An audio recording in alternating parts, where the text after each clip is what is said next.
Dalam hidup, kita seringkali menghadapi dilema antara berbuat baik secara tulus atau berharap balasan dari kebaikan yang kita tanam. Tidak jarang, ketika kita sudah menolong orang, memberi tanpa pamrih, dan melakukan banyak hal baik, justru yang kita dapat adalah kekecewaan. Kadang bukan ucapan terima kasih yang kita terima, melainkan pengkhianatan, ketidakpedulian, bahkan luka batin yang menyakitkan. Namun, mari kita renungkan satu hal, jangan hitung-hitungan dalam berbuat baik. Karena pada akhirnya, hidup ini tidak selalu membalas sesuai yang kita harapkan. Dan itu bukan berarti semua sia-sia. Justru disitulah letak ujian keikhlasan kita sebagai manusia. Mengapa kita sering hitung-hitungan dalam kebaikan? Manusia secara naluriah memiliki harapan, bahwa jika kita baik pada orang lain, mereka akan baik kembali kepada kita. Bahwa jika kita membantu, maka suatu hari kita pun akan ditolong. Ini wajar. Namun masalahnya muncul saat harapan itu berubah menjadi perhitungan. Kita mulai menyimpan daftar siapa yang pernah kita tolong, berapa besar pengorbanan kita, dan membandingkannya dengan balasan yang kita terima. Ketika kebaikan tak dibalas setimpal, kita merasa rugi. Perasaan ini semakin parah ketika orang yang kita bantu justru menyakiti atau mengabaikan kita. Akhirnya, kita menarik kesimpulan bahwa berbuat baik itu percuma. Kita mulai membatasi kebaikan hanya pada orang-orang yang layak. Inilah titik di mana kita mulai kehilangan kemurnian dalam memberi. Hidup tak selalu adil, tapi kebaikan tak pernah sia-sia. Satu kenyataan pahit yang harus kita terima, hidup ini memang tak selalu adil. Orang baik bisa disakiti. Orang jujur bisa difitnah. Orang tulus bisa dikhianati. Namun, jangan biarkan itu memudarkan cahaya kebaikan di dalam diri kita. Karena kebaikan yang sejati bukan untuk dihitung, tapi untuk diberikan. Kebaikan bukan soal siapa yang pantas menerimanya, tapi tentang siapa diri kita sebenarnya. Kalau kita hanya berbuat baik kepada orang yang akan membalas, lalu apa bedanya kita dengan pedagang yang mencari untung? Nilai kebaikan justru terlihat saat kita memberi tanpa syarat, tanpa pamrih, tanpa berharap imbalan. Kebaikan yang tidak dibalas manusia, akan dibalas oleh Tuhan. Dalam agama apapun, kebaikan selalu dianjurkan. Bahkan ada janji yang sangat indah, tak ada kebaikan yang sia-sia di mata Tuhan.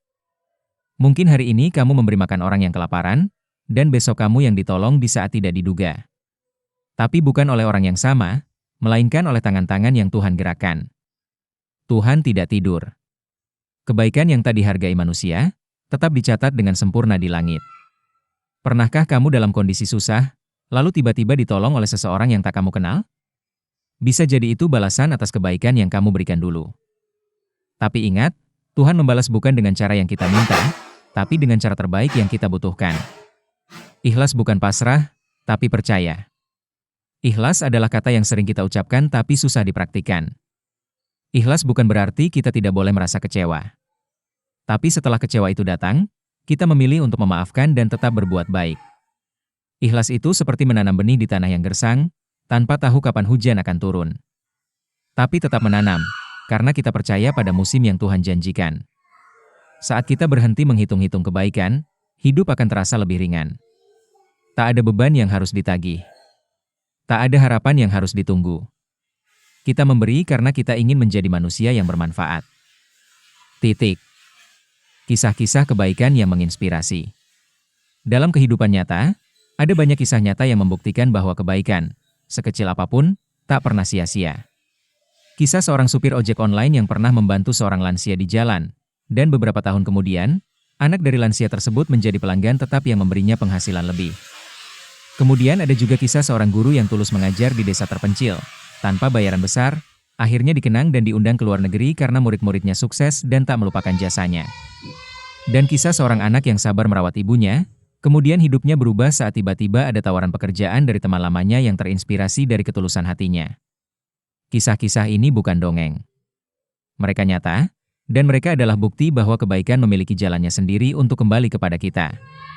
Dalam video ini, kita bisa memetik kesimpulannya yaitu, jika dunia membuatmu lelah karena kebaikanmu tak dihargai, istirahatlah. Tapi jangan berubah jadi orang yang dingin dan perhitungan. Karena dunia ini tetap butuh orang baik, bahkan ketika ia tidak dibalas dengan baik. Jangan hitung-hitungan dalam berbuat baik, karena hidup tak selalu adil dalam membalasnya. Tapi Tuhan selalu adil dalam perhitungannya. Berbuat baiklah, meski tak dihargai. Tetaplah tulus, meski dikhianati. Karena kamu sedang menanam kebaikan yang buahnya akan kamu nikmati di waktu yang tepat.